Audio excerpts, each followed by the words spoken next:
the thing that probably is the best gift ever.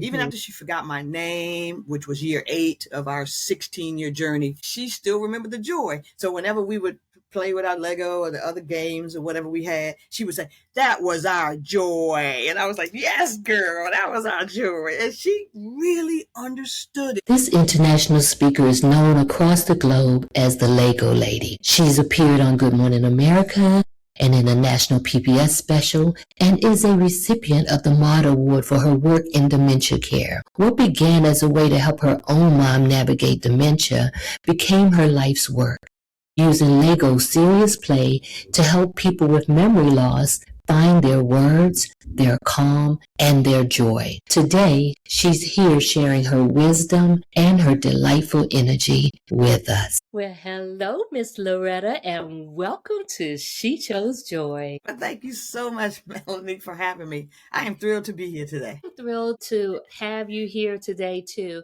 It's really interesting because basically I've known you almost my whole life, and yet really how old I was when we first experienced each other, and Right. yet there's so much of your life that I missed. And with that said, I'm just grateful that whenever we do see each other, it's still always love. It's true. That is so true. Oh my God, man, that is so true. It's like we haven't missed any time. Yeah, because I believe we even, well, it may not have been your, but my first concert, Yes, we experienced that together. we did. Jackson 5. I still remember that. ABC. I mean, yes, indeed. That was so cool. Very cool. Yeah, I always tease my brother though because I said he owe us some tickets because we were in the nosebleed section. Oh, So hey, but and we don't know if that was a cover band or if it was I, Jackson 5, but that's I know so true. That's so true. Oh my God, I forgot that part. I just remember the music. It was all. It was. yeah, So it cool. was so cool. It So was cool. cool. Yeah. A great experience. See, we start off on such a high note, and it also reminds us how old we are. Ooh, yeah. Right. No, right? Oh man, Right. so much life has been lived to this point. That's the thing. That's So the thing. much. You know, So much. Yeah. Like there is a whole thing, right?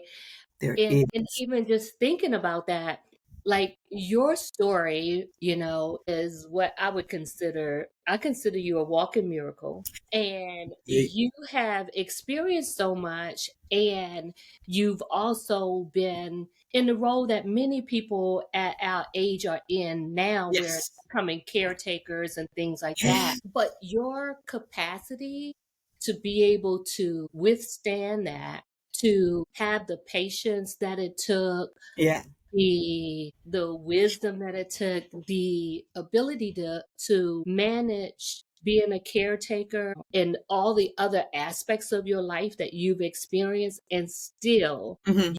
show up as one of the most energetic. You're just a ball of fire. So No. you like an example of you don't look like what you've been through. Yeah.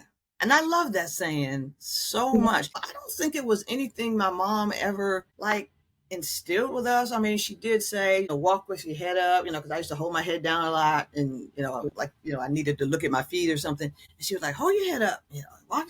And so you're like, yeah. But I don't think she ever really said that phrase, but it was something that I'm not sure where I first saw it or how it played out. But yeah, it is definitely sort of been how I've tried to live it. So yeah. Yeah, absolutely.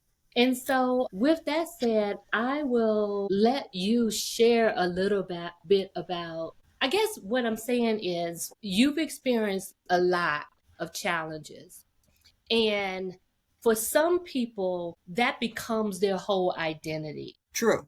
Right. And True. I remember with the things like you have, and a lot of times, like one of my beliefs is that what we experience later in our ability to be able to withstand it and manage it and move through it with grace, and not to say that it was always easy for you. We don't think about how things of our past prepare us for what's to come. Very true. That's really true.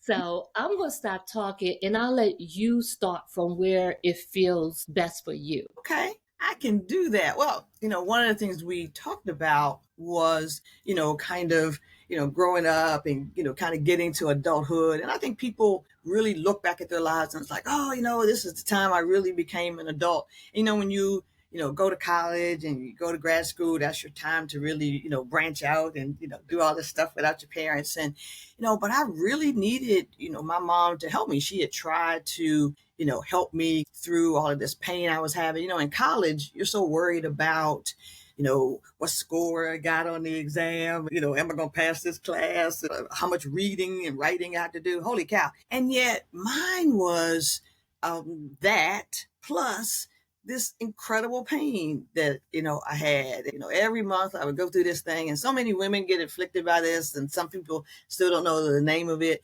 But, the long story of the evolution of this crazy disease for me is a really benign disease. It's called endometriosis, but I tell you, it changed the total trajectory of my life. So I got through college, and my mom and I talked a lot about, this pain, and, the doctor that I eventually got in grad school. And in grad school, you're a little more self-sufficient, but you still want to find answers. So finally, this classmate of mine, I was very close to, I got my bachelor's from Catholic U in DC and got my master's from GW. So I get to GW and, we have these study groups, and my study group partner loved her. And she worked in this George Washington Medical, I guess, building or clinic or whatever it was. And I wanted a good person to kind of heal this disease and whatever was wrong with me. And she said, oh, I have the perfect, person, for you. And I was so excited about it. And, as a woman, I thought this would go really, really well. And I met her, and I was describing, these horrible cramps and how it was impossible to move around. And I could tell by the look on her face, she didn't seem all that concerned. And she just told me, get over it, basically, before that became a popular term. She told me to basically get over it, and, nothing was really wrong. She couldn't find anything wrong with me. Okay. And so I pressed on, and, she absolutely made me feel like nothing was wrong with me. So I thought, okay, it's all in your head, girl, get over it, like she said. So I kept doing that. And that just went on for years. So and wait, let me just pause. I just want to just take this in for a minute. Okay. So you're in pain. Mm-hmm. You've been experiencing pain for a long time. Mm-hmm.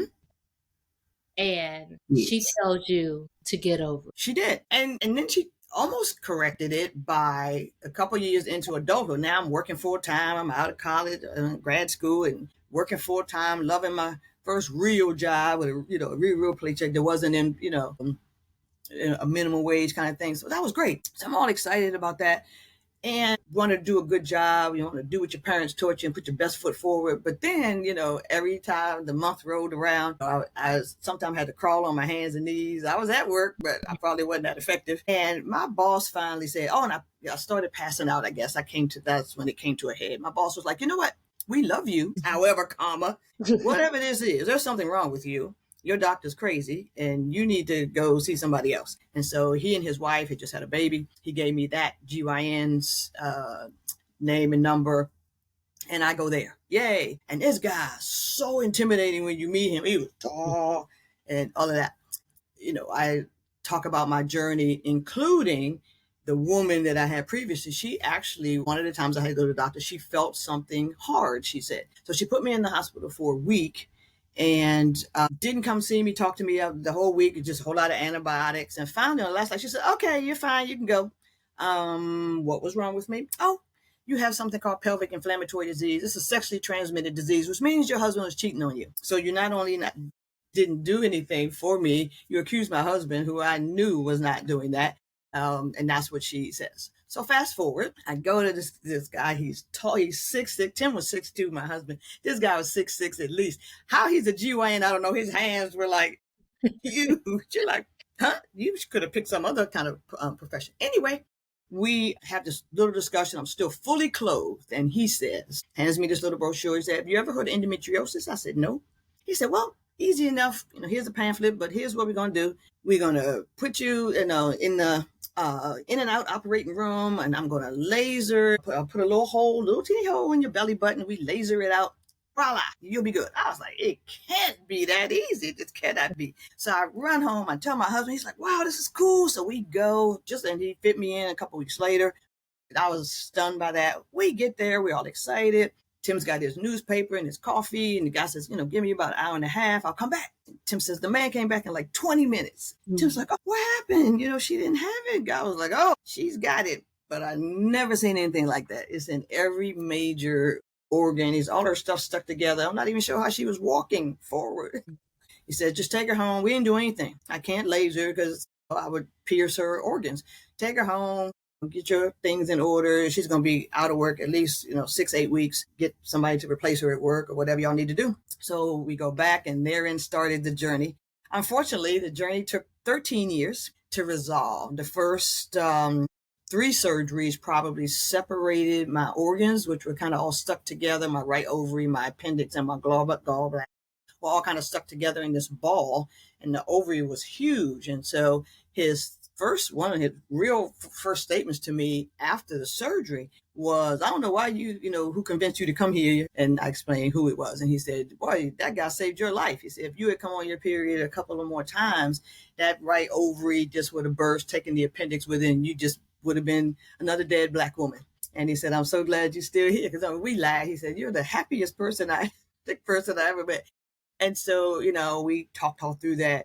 And so, he was really, what I loved about him was that he was so honest right from the beginning. He said, this is going to be a long thing. I need you to understand that. My husband and I said, we understood.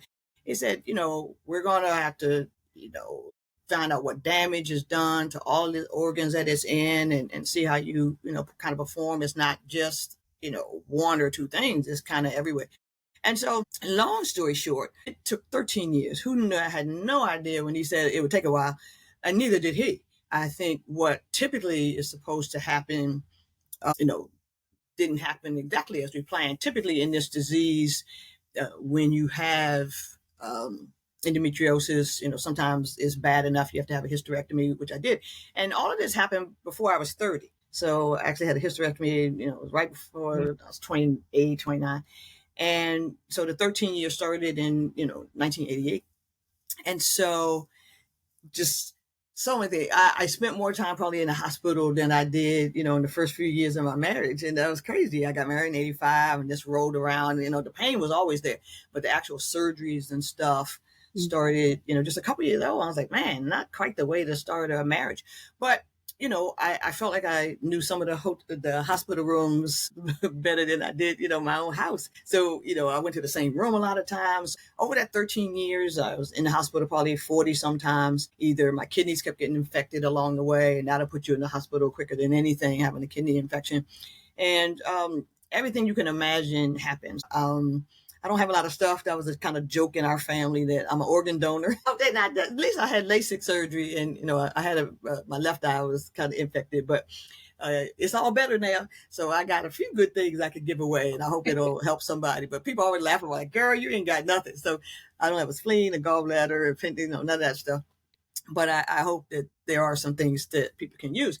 But I think during that 13 years, one of the things you and I talked about was just the resilience aspect of it. I felt like, I won't say I didn't have a choice, but there were still so many things I wanted to do. I was not going to just lay there and die. And this guy was so honest. I mean, when it got into my kidneys and it started to, really almost shut down totally my right kidney, my doctor was pretty honest. This is, serious. I'm not sure. My husband's only question always was, is she going to live? I just need her to live. And he was like, yeah. And there were a couple of times I could hear him. I guess I was in ICU after a couple of surgeries where they had to do something with my kidneys and move my bladder around, all this kind of stuff. And at one point, I had a bowel resection too, and I was kind of suspended off the bed. I don't think they do it that way anymore. And it was a very interesting surgery. And I could hear him saying, I got the machine was slowing down. He was like, hey, what are you doing? I was like, oh, that's what he told me. But I do remember hearing some things. And, so we went through all of that. But I think one of the greatest lessons, I took from that was somebody else is always worse off than you.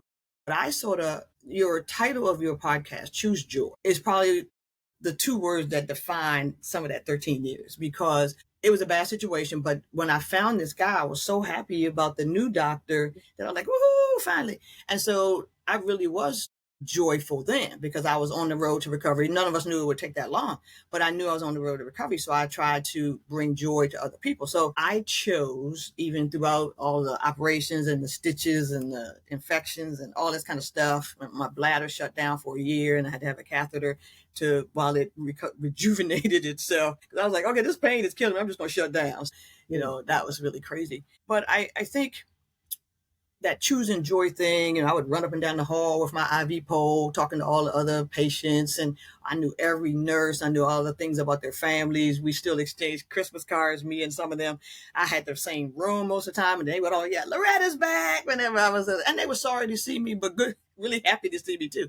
And so I think those relationships that kind of come out of it. And one of the nurses had a really interesting comment that I don't think I mentioned when I talked. And she said, when people survive cancer, you get to ring the little bell. She said, I wish we had some kind of bell or something for you to ring. Cause and that was a good point. I had never looked at it that way, but I was very concerned about the impact of a illness like that, and it didn't have to be that bad if this woman hadn't diagnosed me all those years before. And so that was what I was left to deal with. But I also felt my husband got really cheated out of that. So you could say the first half of our marriage, he got cheated because, he spent a lot of time taking care of me and not a lot of time doing some of the other things you plan on doing, especially as, almost newlyweds. So yeah, I think that part was tough. But I think the greatest lesson I walked away with was that I don't know what I'm supposed to learn from this, but it's going to be something. And then that something turned out to be my mom's dementia diagnosis. What I really appreciate too, Melanie, I think, is that it gave me time in between those two things. Almost 8 years in between my last surgery. And I looked it up the other day. I'm calling myself downsizing. And I was looking back through a lot of my medical records. Some of them I saw were duplicates, so I was able to shred a lot of stuff. But after I talked, I was looking at it like, wow, and you're reading some of the doctor's comments, and every other doctor I had to see as part of these team of doctors, Team Loretta, they called it. And they met every Friday to see how they were going to proceed. What was the next step. Right. And so what was cool, I think, about that process was, it really gave you a look into how these teams work together when there are multiple organs involved in these things. So I learned a lot, about myself and how that kind of plays out. But all of those things that happened as a part of that, really, helped me with my mom. And I think that was, probably one of the greatest things. There were times that I hated every second of it. I did cry some, not a lot, probably, but I did some. And, I never had time to really think about, the hysterectomy kind of happened as an emergency. Tim was a police officer, so he was in his police car, and we're trying to have this conversation, and as they were rolling me down the hall. And so, it changed the trajectory of my life in that I have a stepdaughter, yes, but I was never able to have biological kids and, that kind of thing. So you don't think about your life kind of flashing in front of your eyes through no fault of your own. Right. So it's kind of like we could have dealt with that so much differently. So, but in some respects, I'm grateful for it because it meant I was going to be so much more prepared, even though diseases were totally different between me and my mom, but I'd be so much more prepared for that. Yeah. Given what I had been through. And here's the thing, as someone who, like when I think about when we did that 50K walk, it's of your sister and my sister-in-law, Renee, Lamette. And during that time, seeing you and Tim together, nothing in that experience of seeing you two together, he felt cheated. That's so true. And he wouldn't say, he would totally agree with you. And in operation number 10, I did say to him, you can go. I mean, I get for better, for worse, sick and for poor, all that stuff. But this has been too much. I mean, you can go if I'm sure there are better people out there without all this baggage. And he was like, I'm not going anywhere. So that was kind of the most beautiful thing. And it's, when it comes to Renee, what's so interesting about that is that stretch where my mother was diagnosed with dementia, my sister was diagnosed with MS, and my favorite aunt, Diane, was diagnosed with stage 4 colon cancer. And that all happened within a 3-week span. And, I was trying to take care of my sister, too, but, she lost her sight first. I don't know if you remember that. Right. Before anything else happened, she lost her sight, which is usually not the first thing about EMS. And so I'm thinking to myself, okay, I can't take care of them both. I ended up taking my sister to live with my niece. And so, I finding out that balance, early on, then I've just tried to help my niece from afar kind of thing. And, you do what you can do in that circumstance. But yeah, I think Tim would definitely have agreed with you that, there was no hardship because there was always so much laughter coming out of my hospital room. People would look down and like, who's in that room? What are they doing down there? We're laughing or we're cheering for the football game or whatever we were doing. And y'all sure do have a lot of fun for sick people. And he was sneaking Dairy Queen blizzards, And so, because I probably wasn't supposed to have that. But, especially the times when I had gotten my way out of ICU, he was like, you deserve a treat, put out his little backpack, like, woohoo, Dairy Queen, So we probably did a lot of stuff, we weren't supposed to do. But again, so one of my mother's favorite food was ice cream. So following Tim's lead, people are like, you give her ice cream every day? Listen, what difference does it make at this point? She has dementia. If she wants ice cream, she can have ice cream. And so, again, just another lesson that I tried to roll from one of those things to the other. I don't say I'm grateful for it. I'm not sure that's true. I will say it gave me so much empathy for other people. So a lot of friends who were much older than me, especially like one of the churches that I went to as a younger adult, I had friends who were much older than me. And I would take them to doctors or, hospital appointments and, would sit with them. And finally, one of my friends, doctors, said to me, how do you know these ladies? Because I would always take them. How do you know them? And I said, oh, they're my friends from church. And I never forget the surgeon said, we all need friends like you. He said, and then the one woman had 11 operations. He said, you have bought her every time. You have sat here the whole time. You have called her relatives who lived out of town to give them the update. And so I don't know if he thought I was he said, you're definitely not a hired caregiver, or, what is your relationship with them? And so, but my mother taught us that too. And I think I had learned so much about, pain and pain management that I think I was a good sort of advocate for them too, especially when it got to the point where both of them could not really speak for themselves. And I think that was true. And then by then it rolled right into, my mother worsening and just trying to be ready for every stage. So even though I hated her diagnosis, again, we chose joy. And, who thinks about that? You get in the car and she's near tears. And after we hear this diagnosis of beginning stages of dementia, you're like, oh. And I didn't know anything about it. So I'm like, let me go home and read, exactly what it is. I knew some stuff and it wasn't pretty. And so you learn about that. But I knew enough that when we got in that car and she was about to cry, I knew the only thing I could promise her that I knew I could control, because you can't control anything about that disease. But I knew I could control that we would have joy every day. People were like, oh, that's so nice. Well, I thought we had to get through it with something. And she was so happy about that. She was like, okay. Well, she said we're going to have joy. And the thing that probably is the best gift ever, even after she forgot my name, which was year 8 of our 16-year journey, she still remembered the joy. So whenever we would play with our Lego or the other games or whatever we had, she would say, that was our joy. And I was like, yes, girl, that was our joy. And she really understood it. I'm like, so as they say on TikTok, understood the assignment. Right. Girl, I did. And I said that at a speech a couple of weeks ago. I got this rousing, standing ovation. It was crazy good. And the people afterwards was like, really, you made the assignment. You didn't just understand it. And so they're like, who would think of joy, to say that when you got in the car? And she remembered it, which I knew she would. Oh, you could see sometimes when she was really scared and she was looking around. And one time she was able to say, I'm looking for the joy. And I was like, wow, okay, girl, get on your job. She's looking for the joy. And it's so funny about, our thing, which, I guess I'm fairly famous for, is the whole Lego thing. And so even just that too was so entrenched in her brain, even though I was so little when she gave me my, first box, I was 5 or whatever. But yet, way after she remembered my name, she remembered the word Lego. So I would come and she would say, you're here. And then she would say, where's the Lego? And I was like, oh my God. Loretta, Lego, it ain't that far apart, but she could not do that. So, my name was, for the last 8 years of her life, my name was Very Nice Person. That was my name. So you were a very nice person. Did she not, she didn't know that you were her daughter She did either? not. She did You were not. a very And nice this, person with the leg. I was very nice person. I came in and I put, even during COVID, I was really lucky during COVID because the room, first of all, let me clear this up. Y'all were so close, but your mom didn't live with you. But that was my mother's decision. My husband would have loved, they were inseparable. He would have loved to have mom here. We had a room for her and everything. But when I was 14, my mother made us sign a document that we would not make her live with us when she got older. I still have that document.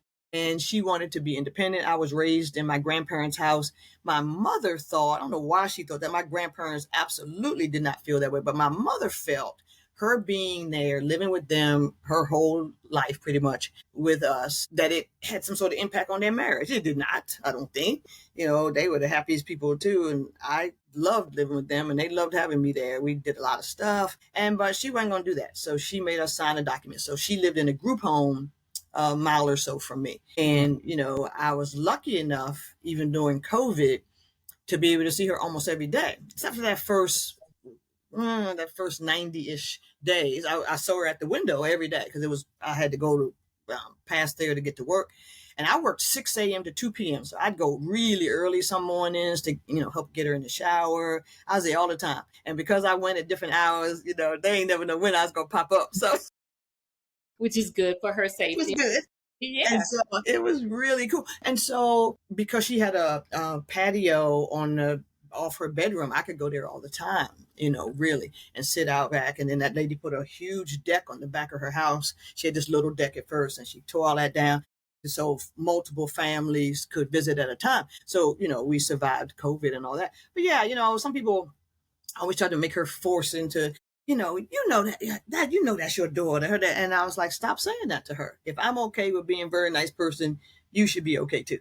And so I really would jump on people because she would feel bad. I don't remember right now. And I was like, stop making her feel like that. Right. It's cool. I'm cool with very nice person. And I say this all the time because some people, this disease infects them differently. So I was pretty happy with very nice person because some of my friends' parents called them a whole lot of other things. Yeah, I've heard plenty of stories. Very nice person was pretty cool. And so I think you have to take the good, the bad, and I never cried in front of her. I mean, the first time she didn't remember me was my 55th birthday, and I cried and cried, but I waited till I got to the car. I called my husband, and we had ice cream when I got home. But she was really upset. She didn't understand what birthdays were, and they were singing happy birthday to me, and she really lost it. And so what's interesting, I think, about what this disease forces you to do is you pivot. So my mom's birthdays were huge our whole lives. We couldn't afford a lot of things, but we always had cake and ice cream. And so I wasn't going to stop celebrating that. We just didn't sing happy birthday. The cake didn't say happy birthday. We just had, I got a big cake and we would just be two people having cake. And that's how we dealt with it. But I never missed a birthday or anything like that. Yeah. What transpired where you knew that she didn't understand birthdays? I'm curious about. So I got to the group home. I had taken this cake that my daughter had made. My daughter, these fabulous cakes. And because it was 55, she had made this big cake. And so after dinner at the group home, they were getting ready to cut the cake and all that. And then I guess they cut the cake. And one of the gentlemen there, I love this man. Can't remember his name at the moment, but he had learned how to play Happy Birthday on the harmonica. And so he was playing Happy Birthday. People were singing. And she said, what's a birthday? I don't understand. I don't like this. And I don't know if it was too loud. And then she threw her piece of cake on the floor. Lord, now that tells you that was a bad day. My mother would never in her life throw a piece of cake on the floor ever. Yeah. And so that was her reaction to it. And I said, okay, it's okay. And, I was trying not to cry, and I remember him saying something like, we're singing happy birthday to your daughter. And I said, what daughter? And she's looking around. I'm like, whoa. And that was my first kind of sign. And part of that certainly wasn't funny, but, she took that to another level too when she escaped several times. And one of the times the police wouldn't give her back to me because when she was talking to them, she told them she had never been married and didn't have kids. So when I showed up, the policeman wouldn't give her back to me. Oh my goodness. So she really took that to a whole new level. So I had to show her like 700 pictures on my phone before he would give my mama back. And he said, oh, ma'am, I'm so sorry. I live right down the street from the Clinton police station. in Clinton, Maryland. And it was like, oh, ma'am, I'm so sorry. We getting ready to get dementia training. I was like, don't worry about it. You're just doing your job. So I got her back. But that's how significant, and she never got that back. I mean, I don't think she ever said Loretta after that. But she would smile like crazy when I would show. So she knew we were certainly connected. And it wasn't important then that she didn't know what the connection was. That wasn't going to kill me. We had a great time. We always built stuff. We laughed. And I mean, she was funny as all get out. And so, I mean, because one time, we were waiting, she had this doctor that I couldn't stand, her general practitioner. That man, how do you be late for seeing your patients as soon as you open? He was always like 45 minutes, an hour. We would wait 2 or 3 hours to see him. And after my mom was diagnosed with dementia, one time we were waiting. We'd been there like 3 hours. She said, I wish I could forget how long we've been waiting. And she kept looking at her, and she could tell us, so she kept looking at her watch. I was dying. I mean, it was just great. That's one of my funny stories about her too that you mentioned in your book. Was that one Yes. one with when you took her to the Dr. Martin Luther King Yes. Memorial? Oh my God. And some of the things they say are and so I tell caregivers all the time, take that time to laugh, because you're not laughing at them. Certainly you're laughing about the situation.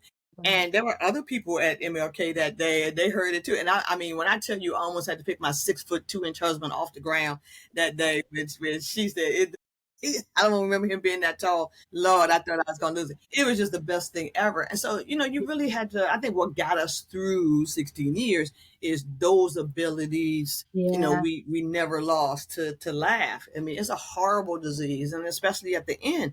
But I think I showed her a lot of pictures, and I would replay stuff. I mean, I just tried to bring her along wherever Right. she was. So no matter what trips we went on, we were lucky. We were able to travel, maybe not all the way around the world. We got in some good trips, through Europe and all that.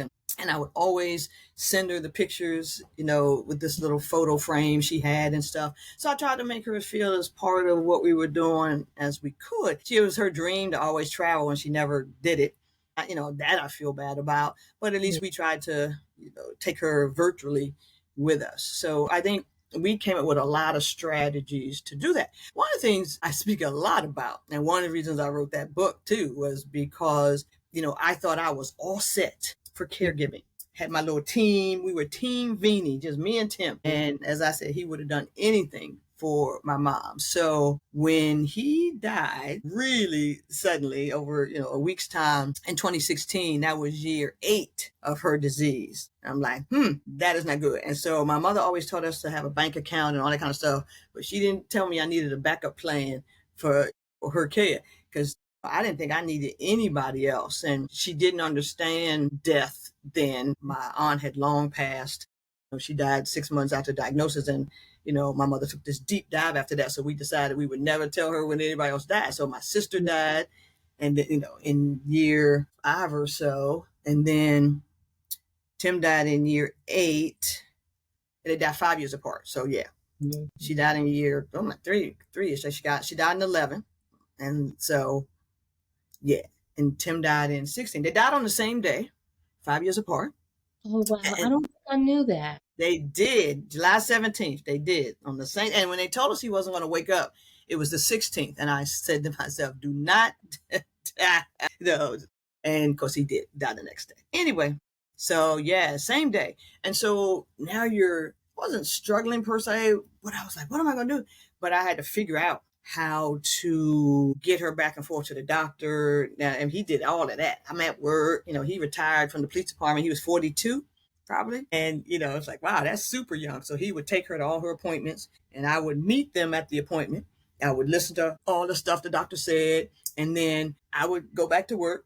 And then they went to the mall and out to lunch. I mean, they just hung out. They really did. I was like, man, I thought surely she would ask about him. The only time she got an inkling that he wasn't with us anymore, we were in a PBS special that was shot 2 months before he died. And then when the producers found out he had died, they asked, could they dedicate that episode to him? So at the end of the documentary is the fact that he died after it was filmed. And That was very nice of them to dedicate it to him. And so one day at the group home, it was playing. It was originally supposed to be just a regional from Richmond to DC was the market it was supposed to play in. But it eventually went national. So it was, I guess they just had on the PBS station and it comes on. So they called me and said, "Oh my God, your mama saw Tim on the TV." I'm like, "Oh." But all she said was, "There he is." But she didn't say anything else. So I rushed over there and I said, "What did she do after that?" And she was like, "Nothing." She just kind of sat there. I was like, "Oh, okay." So I rushed over there and she was fine. I said, "What'd you do today?" She said, "I read my book." I'm like, "Oh, okay." So never came up. She never asked about him, or anything. And I think, we have to be prepared for all of those kinds of situations. And so as heartbreaking as those things were, it was just crazy. I remember everybody at the group home when I told them when I got back from New York and I told them Tim had died while we were gone. Nobody believed me, and then they just cried and cried. But Yeah. she wasn't in the room. So I mean, he really did impact a lot of people, and I wasn't sure how I was really going to manage that when he was gone. But all these other people stepped up. My church started a support group just for me, and here's the key: they asked me to write a list of all the things that Tim had done for my mother. And each one of them, there were 9 of them, each one of them took a thing off the list. And so like they knew I can't cook. So one of them cooked a lot of meals. People bought me meals for a year. I think they thought I was going to starve to death because he did all the cooking and stuff. So people really surrounded me with that. But one of the girls in the group, we are still friends. She was an occupational therapist, I guess it is, at Fairfax County schools with, I think they were mostly nonverbal middle school kids. Yeah. And so when I was out of town, she would always go to the group home and do some of her little games, paper and coloring and stuff with my mom. She and my mom had a great old time. She just put on Facebook a couple of days ago. I guess I had put up a memory or something about my mom. She said, "I sure do miss going to see Miss Doris and doing the games." So yeah, every time I was out of town, she faithfully, and I traveled a lot, and she faithfully went to see Miss Doris, and they would play games and all that. So my village was amazing. There was one guy in the group. That woman's husband was the only guy in the group, so he got all the manual labor. Here's my water, my shut off valve, which I didn't know where it was. Wow. He had to come to my house, and then he ended up remodeling this house so I could use the upstairs as a rental space. And so that's all my travel money. So they really did step up and do stuff for me. Incredible. So your village really came is. together and had you write down everything that Tim did to support you and your mom. And then each one of them took a thing. those tasks. That Yeah, it really was. beautiful. It really was amazing. And I think back to, that time, like, man, I don't know how I survived that because, I was trying to do, obviously right by her. And yet I wanted to educate other people, which she was fully in favor for.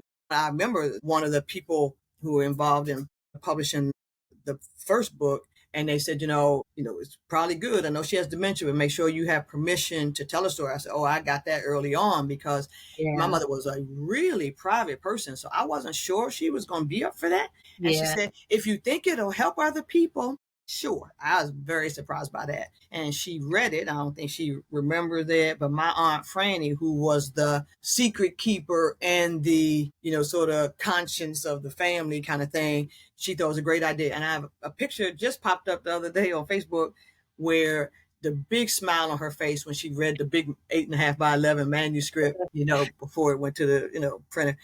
And she loved it, thought I had done Justin's, and she was in there as one of the secret keepers, and so I had to make sure she was cool with a couple of the things that I shared in the book, and she was. And so, I think you went through all of that, but I would never have wanted to share information with people without her permission. But my mom was pretty adamant, I guess, in what she had experienced already, that she could remember that this disease isn't good. So if she's going to tell people something that's going to help them, I'm all for that. So I really appreciated, that part. So I just wanted to take a moment here. Thank you so much for sharing all of this to even acknowledge you, because one of the things that I'm consistently hearing as a theme is that in spite of, so you had your own medical challenges and found relief to get before all of this happened. Yes. Then I think you said 3 weeks, you found out that your sister Renee had MS. Your Aunt Diane had cancer. Your mom was diagnosed with dementia, right? Yep. then you go on, you have this team of support to help you manage this. You and Team Veney, which is you and Tim, and Yep. then a part of your team, Mhm. like half of your team, un, transitions unexpectedly, Yeah. right? Yeah. And in all of this, one of the things that I've noticed as you share is how selfless you were and how you would remove, like you acknowledge, you noticed when your mom didn't remember your name or Yes. remember you were her daughter or Yes. acknowledge birthdays or all of these other things. And yet, even though that might have felt, and I don't want to put words in your mouth, may have felt Mhm. hurtful or disappointment or whatever that was, you still were able to make sure that your priorities were around what's going to be best for her. That is correct. You didn't make her care about you. You Right. made it about what's going to be best for her, how to Right. make this a easy, as easy and smooth as possible. And I just I wanted to did. take a moment to just shine a light on that because that's I appreciate that. incredibly huge and it's also hard to do. It is. And what was compounding that was when her other sister, Franny, was dying. Franny told me the family secret that could have just blown everything up in terms of my relationship with my mother. My father left when I was born, almost literally. He delivered me. I was born in my grandparents' house because my mother forgot what labor was like, I guess. And so she thought she had indigestion. They had banana splits. And when she realized it was not indigestion, I was out. So the only person awake was my dad. So he delivers me. Then he disappears. Years go by. He and I never met. I always asked about him. She never wanted to talk about it. She was like, don't worry about it, Yeah. And so I never could get any information. So fast forward a whole lot of years. I'm now a grown adult and, all of this kind of stuff. Survived all the illness and all that. And then we get to the point where Aunt Franny thinks she's dying. And Aunt Franny tells me the secret that my dad left basically because he was gay. And then my mother made him sign a document that said he would never see us again in lieu of him having to pay child support. So basically, he left us and so he wouldn't have to pay any other money. But again, so people are like, oh my God, several people have raised their hands in my presentations and said, because I talk about guilt and forgiveness being Right. two things you got to be really good at, not having a lot of guilt, and you got to be really forgiving, particularly with this disease. Mm-hmm. People say, didn't you hate your mother after that? Answer to that is no, because she would not have understand why I was being mean if I had totally changed my behavior and everything. Some people ask, do I wish I didn't know the secret? That I would say probably, yeah, because my aunt didn't die right there. She lived a couple more years, but she was in a bad way. So, and so she had told me by then. But I had to just as Oprah would say, let that go, because I had to accept the fact my mother was never going to be able to answer any of my questions. Why would you do that? What were you thinking? You're not going to get an answer to that. So hating her and being mad and all this kind of stuff. I remember as soon as I found out, I remember going to a thing at church, and it was celebrating the pastor's 10 years in DC and however many years at the church and whatever being 3 different things. And he had this big celebration, and even though I can't cook, I had agreed to go early and chop up some vegetables or something. And I get there and I chop up the things. The service was great. And then, he was going around thanking everybody. He said, oh, you don't seem like you're doing too good, today. I've never seen you. You seem kind of sad. And I told him the secret I learned. He said, when did you find out this secret? And I was like, 10 minutes before I left to come here. And he said, and you still came? I was like, I promised I would cut up the vegetables. I didn't want to not, we're talking like 300 people at this thing. Mm-hmm. And so it was like, and so he stopped what he was doing. We went outside and walked around the block and just, tried to sit. I do remember crying then, but I probably didn't cry a lot about it. I mean, it was done by then. And my dad, died in 1991, so I never met him. But wow, that would have been good to, spend 5 or 10 minutes with him at some point. But he did see us. And so one of the saving graces is when I got a box of his belongings, he had been to my high school, my college, and my grad school graduation. He really did win in the end. But it would have been nice. I'm so much like this man. I had nothing in common that much with my mom. She and my sister were a lot alike in terms of, fairly quiet, people, not crazy energy like me.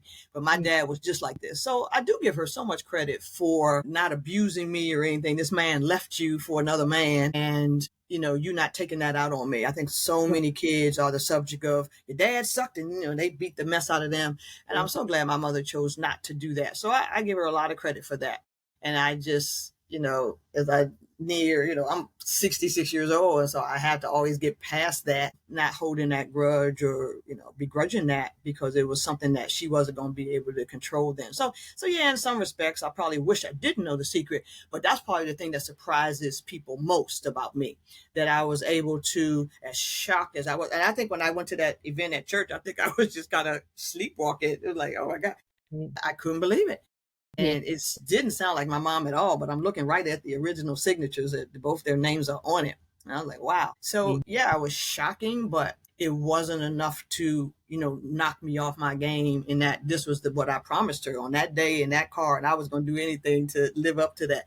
This is what I promised you we would do. And, and I don't think I saw her that day. I went right from work to my aunt's nursing home because she wasn't doing that well. And then I went straight to the church activity. So I didn't see her that day. So I don't know if that helped or what, but I think the next time I was my normal, hi, kind of thing.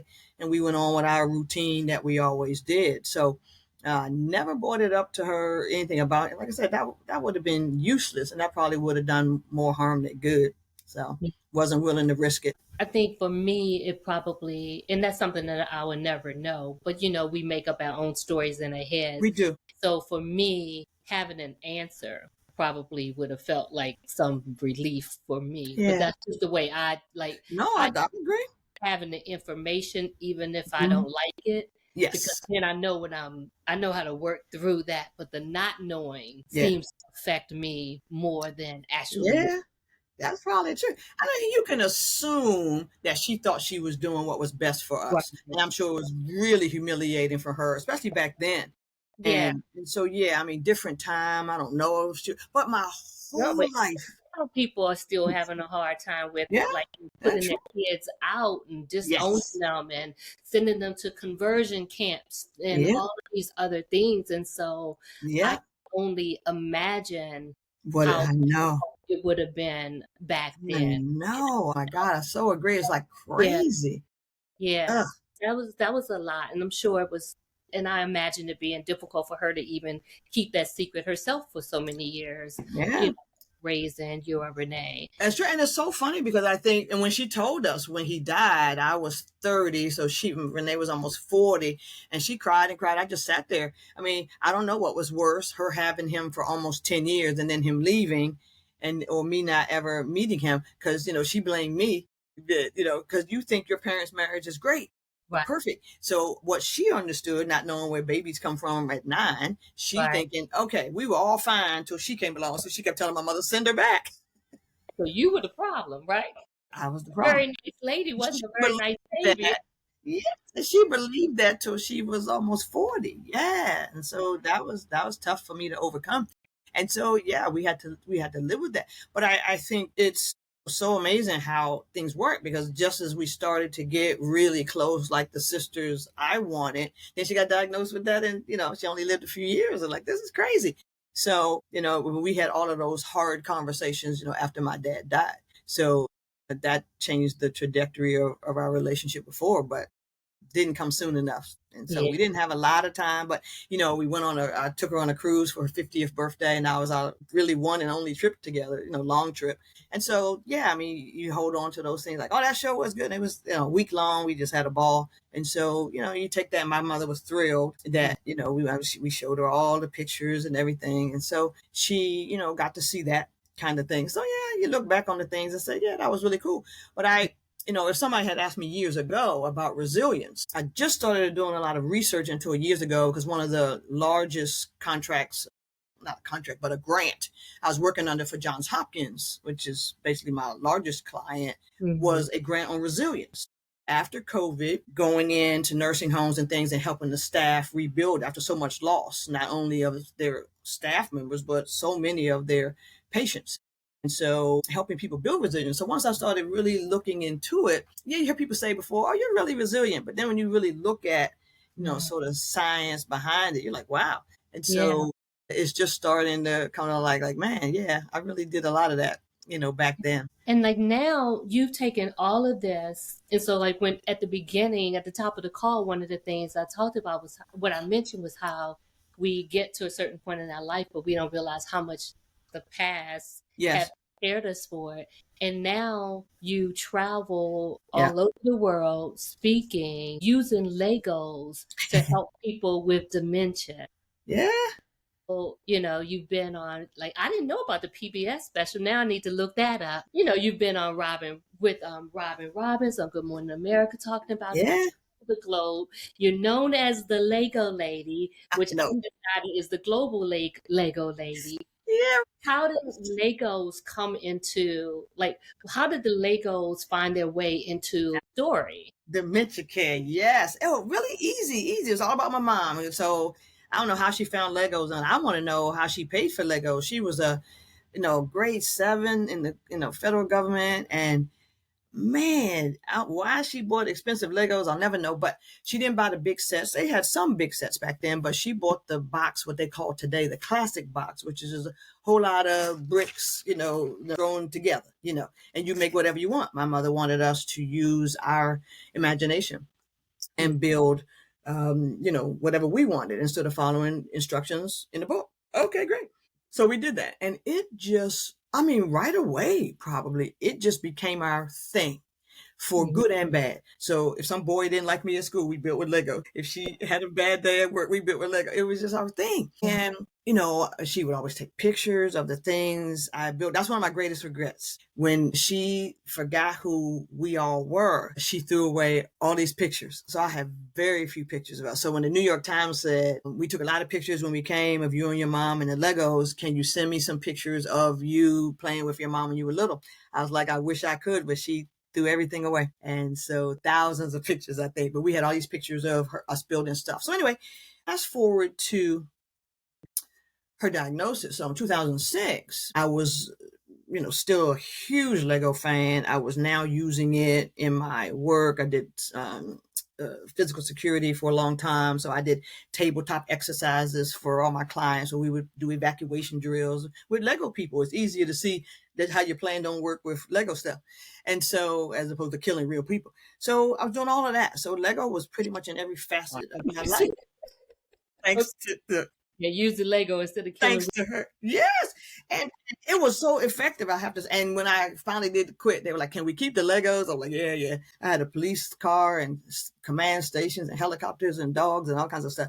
And so it was very beneficial. When she was diagnosed, I was thinking, I learned right away that it was helping her, the Lego was helping her to find her words. So when she started forgetting little things, water bottle, ink pen, whatever it was, she would get really frustrated and she would throw stuff on the floor, and I was like, okay, so patience. And then I would give her just a couple of little bricks. And as soon as she would click them together, she would remember pen. So I learned not to finish her sentences. Just wait, do the little Lego piece. And it's just something about that little click. As soon as you hear that, and then it seemed like the word would come. So my mother was never, I'm not drug adverse to all situations. However, I was not going to let my mother take this drug for, Aricept or all these other kind of things that weren't going to fix anything. She took it for a few days and then, it stopped her heart. And so that wasn't a good situation. If I hadn't been there, she'd be dead. She'd been dead, 10 years before she was supposed to be. And so Lego was just our drug. So when we went to doctor's appointments, I had all kinds of Lego puzzles and I had a dashboard tray in my car. So when we were riding to the doctor or wherever we were going, we could, she could play with her little Lego bricks in the car. And then I made these little fidget toys like this one, and it would keep her hands busy. And while we were waiting for the doctor, she could be doing that in the office without stressing over, having to go to this appointment. So Lego was just our everything. And so I had been watching this thing at Lego called Lego Serious Play, and they created it to help business organizations be more effective through communication and planning strategically for their futures. And so, I just put a spin on that. I had been looking at the class for a long time, but it was a lot of money. I'm like, oh my God, I don't want to pay that. And I felt like that until 2014. That was the year she forgot who I was. I'm like, okay, I'm done. I'm taking this. So Tim kept saying, just go ahead and take it. Go ahead and take it. So he drove me to Charlotte, North Carolina. And one of the guys that started Lego Serious Play still has a house in Denmark, where the headquarters is, but he also owned a house in Charlotte.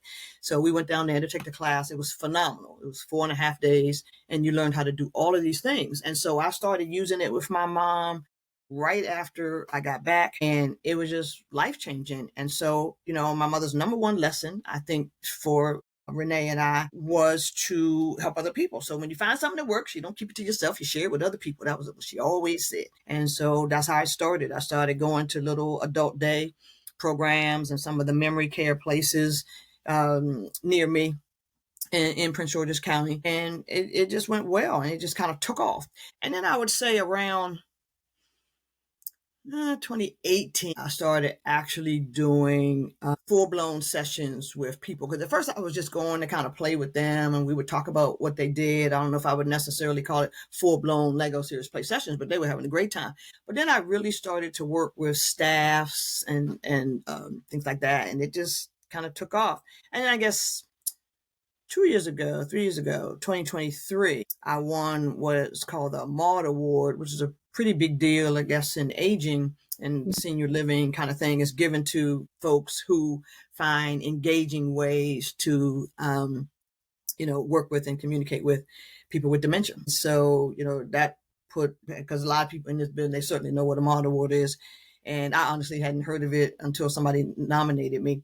And so that was a pretty big deal. So I just started getting these inquiries from around the country, and I never say no. Yeah. And it's really cool because sometimes people will say, would you mind staying in one of our guest suites in the senior living community? I'm like, sure, I'll stay there. And most times it's better than a hotel anyway. And in one case, I went to one, and the chef called me the day before. He said, I'd like to know what you'd like for dinner. I'm like, well, what is everybody else having? Oh my God. He wanted this I was staying like 3 nights or something. I did a lot of programming. Well, let us know what you like each night. I'm like, I'll just have what everybody else is having. I don't know what the other speakers they had. They must have been really divas, because I didn't want anything special. But he ended up making me some great stuff. I was like, what you mean? What's everybody? I'm put in my order right there. Right? But it was great. And I've met people literally around the world. That's the most mind-blowing thing. I'll go places like 2 weeks ago, I was in Florida, as I mentioned, got this rousing standing ovation. So after that, my best friend, she was with me, and I call her my operations manager. And so we went to Epcot and some other stuff, and we're at Epcot. And, I had just done it, I guess, the day before, and we're getting ready to get on a ride or something. And we passed these 2 ladies coming toward us, and I got on sunglasses and one of these, what they call it, cooling hoodie. Really, I mean, I'm all covered up. And these people recognize me, and they're like, it's the Lego lady from yesterday. And part of Lego Serious Play has 4 parts: task, build, share, reflect. So when I'm trying to get people to remember the 4 pieces so they can use it when they get back to their memory care facilities or whatever.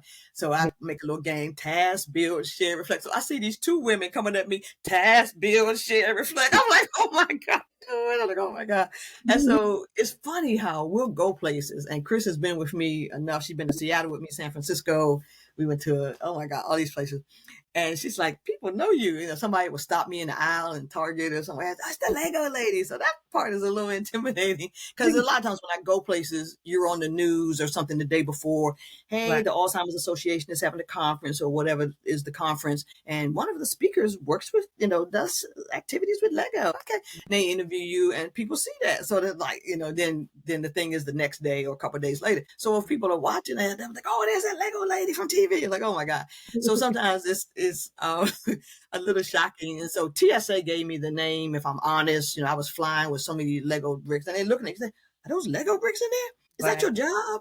Do you get paid for this? I most certainly do get paid for this, but yeah. And so that's kind of how the name got, and it stuck. So I'm sure Lego in Denmark, I'm sure they think it's funny. They're, I'm told, aware of the work that I'm doing. This is not what they had intended it for, but they're appreciative of it. The guy that trained me, he is shocked that not only am I using it with people with dementia, but that they can actually tell a story, which is one of the key components of Lego Serious Play, being able to tell the story of what you built.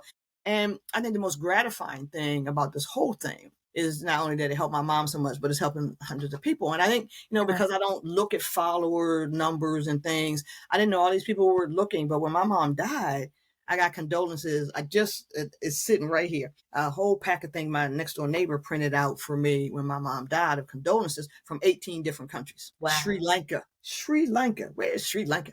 Mm. And, Nigeria, the Philippines, the Netherlands, all these places, like, wow. And people who had never commented on anything. Oh, Miss Loretta, you saved our family. My grandma, I went to the store and bought some Lego bricks, like you said. And my grandma talked again after 3 years. Like, oh, yeah, I mean, a lot of that.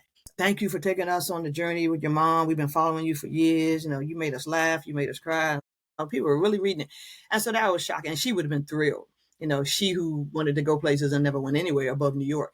So I think that would have been amazingly gratifying for her, that she really did go around the world, just not in the way she had intended. And I'm really proud of that. And so to see that, plus, I think the biggest compliment, the 6-year-old kid who chased me through the Target, and I went to get some toiletries. He said, "Mom, it's the Lego lady." And the mother comes running around, everybody's taking selfies. And then somebody gets on the loudspeaker, "Lego lady on aisle 4." All these people are running. Love it. Looking for the Lego lady, like, where? And then I realized, oh my God, that's me. That's But you. what was cool about that 6-year-old, the lady, his mother came over and she said, when she watched the thing on the news and I was showing how I was doing it, and what I usually do, he went right to his box of Lego, and his grandmother has it, and their grandmother lives with them. She said he got out his little Lego bricks and he put some in front of her and started building, and she started doing it. And he was 6. Mm. And all he did was watch it on TV, and he went to try to see what the Lego lady said do.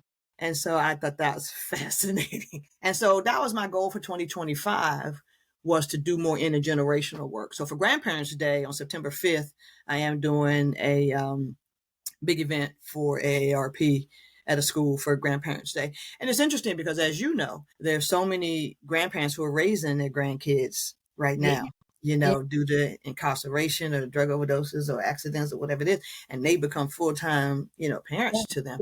And so, I really want to help them have some fun, that day. It's at an elementary school. And so all the grandparents will come, and then we'll build something together. So that's, it's not over yet, but yeah, I definitely want to keep that going, do more intergenerational stuff, and encouraging families to do. I see a lot of 3 generations in a lot of these programs, grandmother, mother, daughter, but I'm starting to see a lot of men in that dynamic as well. And I've done one session with 5 generations building together. That was life-changing. And I've had, this year alone, I've had 4 100-year-old folks, 100 or more. One lady was 104, and she turned 105 the day after I was there.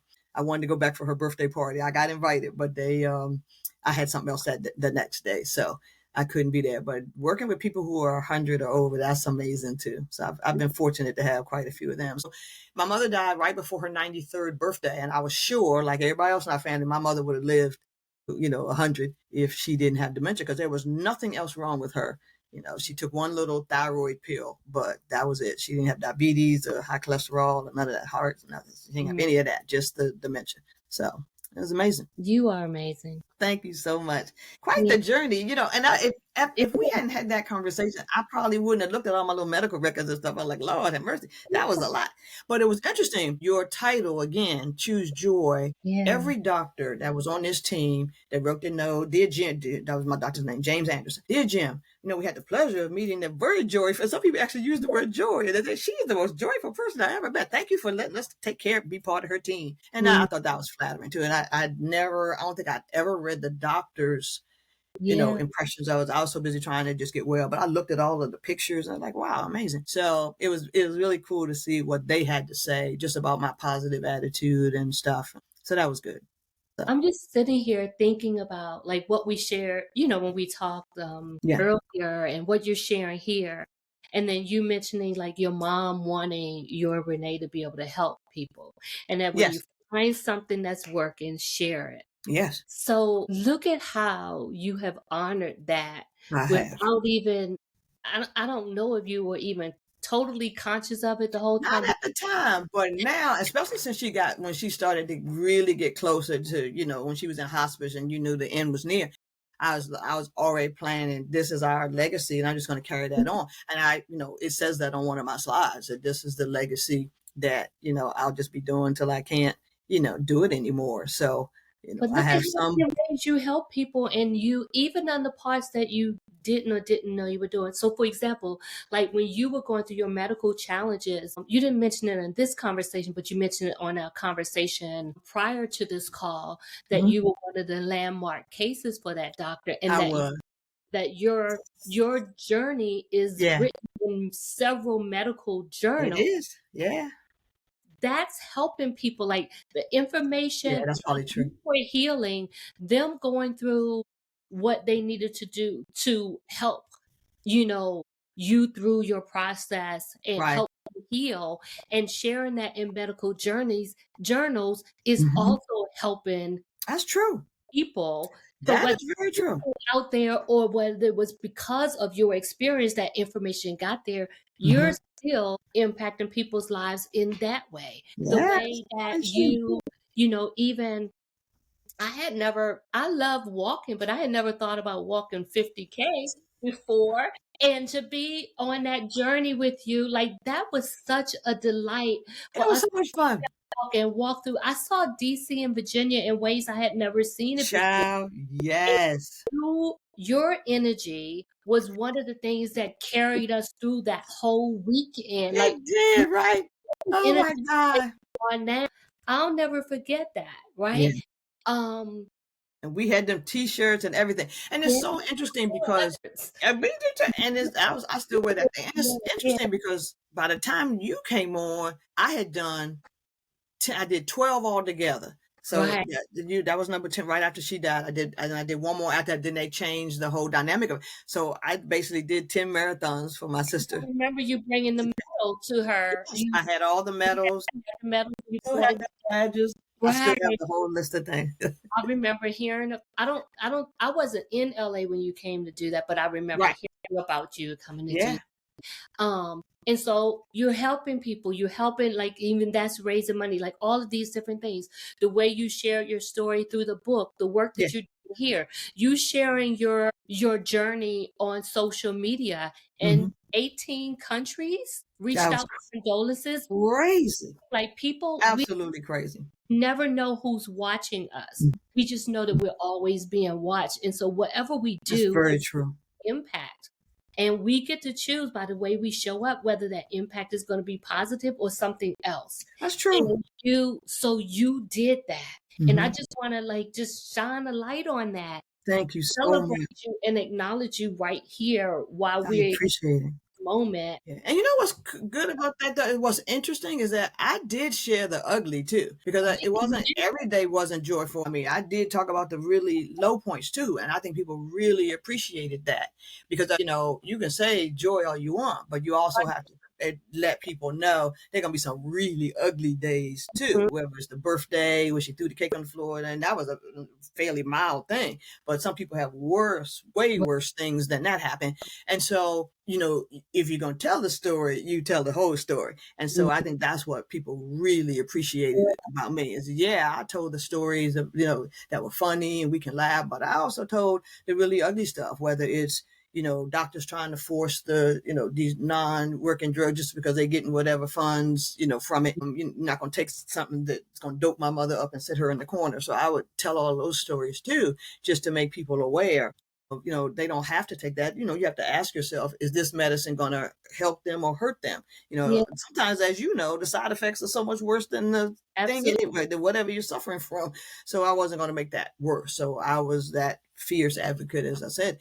But I think that's the even more important that, yeah, you can share your story, but you got to share the whole thing because people going to, well, Loretta didn't mention that was going to happen, so yeah, no, we don't. I'm sure your parents have, different, those people's parents have different scenarios than what me and my mom experienced, but I don't want people to think it's going to be all joyful because that's your theme. And so, no, I would just want people to prepare that some of them days are really going to be ugly and they have to prepare for that. And you just try to find a balance between those two things. That's what I think people appreciated more than anything.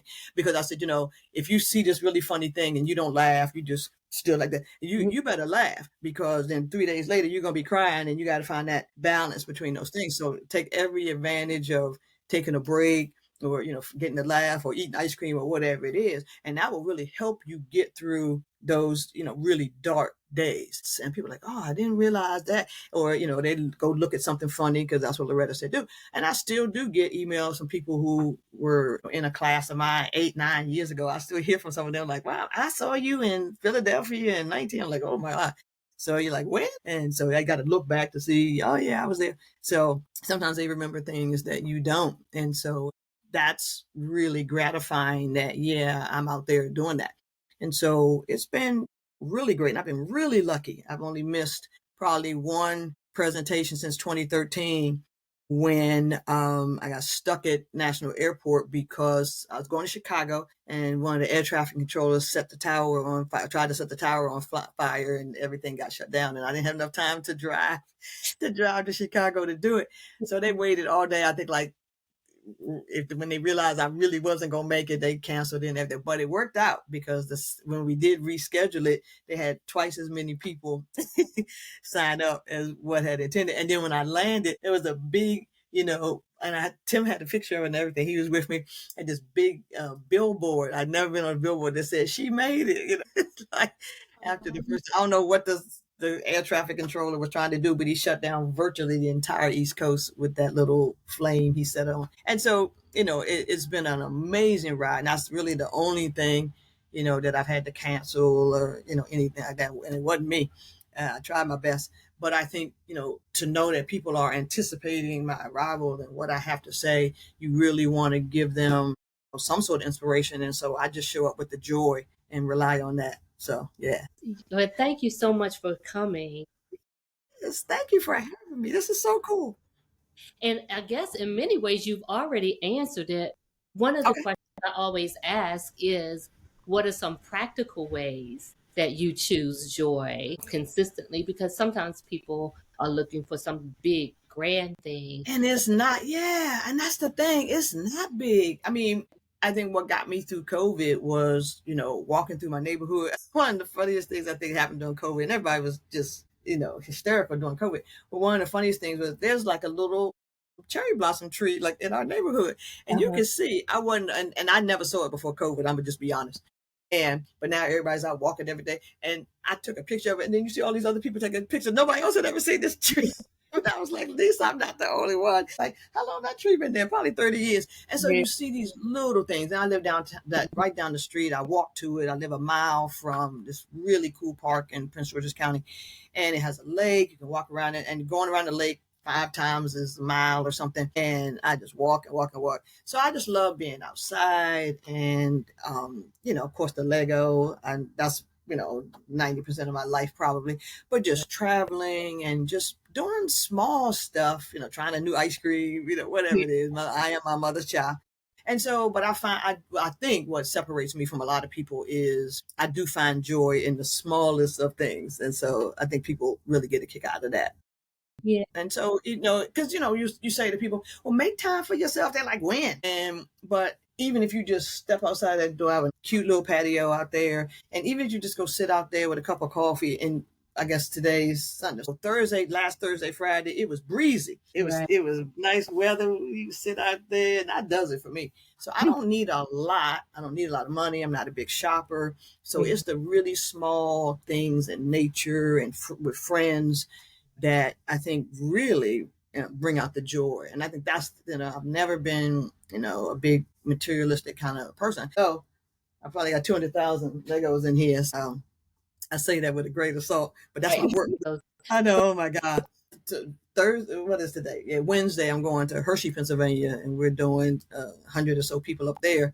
And there are probably 5,000 bricks in my RV. I'm taking my RV and we're doing it from there. So, yeah. So that's, and that's, my other joy. My RV is named Joy. So. Didn't know that either. Yeah. So she has. Oh, Mama, reach out to you to see if I can come and actually sit in the RV and you sure can. Anytime you want to come, you sure can. Joy. My tenant always says that. She's like, I just want to sit in it while it's in the driveway. I have sat in it, and when my mom got to the point where she couldn't go around with it, we would just sit in the RV, and it's got a big TVs. That's 2 TVs in it actually, and so yeah, she would sit in there. We would have coffee and tea and lunch. And she thought she was going somewhere, and it has an awning. And so we would sit out under the awning like we really going somewhere in Mm-hmm. our little lawn chairs in my driveway. So, I mean, I can have a lot of fun. And I Right. did that a lot during COVID, was I would put the RV, I would open the side to it and I would sit out there like I was really somewhere else. And so I think you just have to sometimes make your joy. But when you Imagination. ask people if they live close to just a small lake, or some people live right down the street from waterfalls and never go there. And Yeah. so I know I'm always going to do that Mhm. kind of thing. So I just go walking and exploring what's around wherever it is that I am. And I have learned over the years to not just fly in and fly out. When I was working every day, I would fly somewhere, speak, turn around, fly right back. And now that I don't have that job where I do this full time, now I can stay. Like we did in Disney. I worked one day in Orlando. I spoke at the luncheon. I did a session right after that. And then we did Legoland the first day we landed, and then we did Epcot, Animal Kingdom, and all that. Did We it up. stayed 4.5 days. Yeah, we did everything. And only having to work. So I have learned that to take advantage of, where you are. So we went to San Francisco. Of course, we walked the Golden Gate Bridge and all the stuff you have to do in San Francisco. And, the international part of it, I think, has surprised me a little bit because a lot of people know that this is, what I do. So when you meet other Lego Serious Play facilitators, it's amazing. So I guess it was last year that I did a presentation on how I use it. And so they had selected 5 women to do what they call a showcase. So it was 2 ladies from Brazil, one from Australia, one from Dubai, and me. And so that was the first time I think they had ever chosen all women. They do the showcase every year, but that was the first time I think they had ever had all women. So there's this really cool picture of all of us throwing Lego bricks in the air. So that was kind of cool. So what's funny about that audience, most of them are coaches. And, I'm not a coach, but they use it in different ways to help people unlock whatever it is they want to accomplish in their lives. And so when I was sharing how I use it, a couple of people came to me afterwards and said, who've been facilitating this much longer than me. And they would say, oh my God, my dad is in a care home. I've been doing this 12 years. I would have never thought to use Lego Serious Play with my relatives. And so, yeah, I get that a lot. That, I'm definitely going to look into it because play is one of my values, Mhm. because life is so full of enough serious stuff. Yes. That being able to give ourselves permission to play, I feel like really. We should do it. We should do a session with you and your friends. We should do one. All right, let's make it happen. And those of you who are listening, if you're interested, make sure you you comment or send me a message letting me know that you want in. Right? Yes, absolutely. Do and it. you told me to mention that they can reach me at lorettaveney.com. And there's my little name. So people can find Loretta at lorettaveney.com. I'll make sure I put her link in the show notes. And thank you so much, Loretta. You are so welcome. Yeah. I am just so grateful to have you here. I feel like what you shared and your journey, just even people following you will gain some nuggets of wisdom that they can use. Not just when they're dealing with someone with dementia, but just in life in general. Those skills and that you share can transfer to other areas of our lives. I really hope so. And it's so funny I do this Monday motivation with this Lego thing I build every Monday, and I motivate people. And if I don't do that, by one day I had a doctor's appointment or something, I didn't post it till like 10 o'clock. People were writing, where's the Monday motivation? I can't get my day started.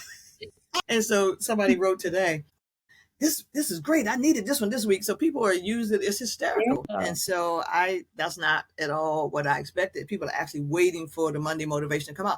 And a lot of them are caregivers that I know are hanging on. One of them is a really good friend of mine in RVing women, and she's caring for her wife, and she holds on to that stuff. So I appreciate that. So yeah. I'll get the link from you too for your Monday motivation, and I'll add that. It's everywhere. It's on Facebook, my LinkedIn page, and Instagram. That to the show notes too, so that people can easily find it and stay connected. Yeah. There you go.